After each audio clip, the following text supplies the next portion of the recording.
Matteus 17 vers 1 tot 13. Verheerliking van Jesus op die berg. En na 6 dae het Jesus vir Petrus en Jakobus en Johannes sy broer saamgeneem en hulle op 'n hoë berg in die eensaamheid gebring. En hy het voor hulle van gedaante verander en sy aangesig het geblink soos die son en sy klere het wit geword soos die lig.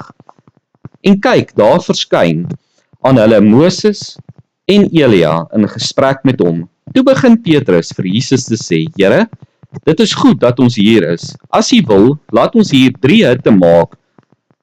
Vir U een en vir Moses een en vir Elia een. Terwyl hy nog spreek, oordek 'n helder ligte wolk hulle met eens en daar sê 'n stem uit die wolk, dit is my geliefde seun in wie ek 'n welbehae het. Luister na hom. En toe die disippels dit hoor, het hulle op hulle aangesig geval en was baie bevrees. En Jesus het nader gekom en hulle aangeraak en gesê, staan op en moenie vrees nie. Toe slaan hulle hul oë op en sien niemand meer nie, behalwe Jesus alleen.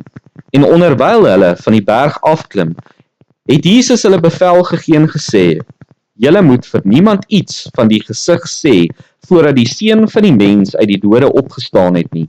En sy disippels vra hom en sê, waarom sê die skrifgeleerders dan dat Elia eers moet kom?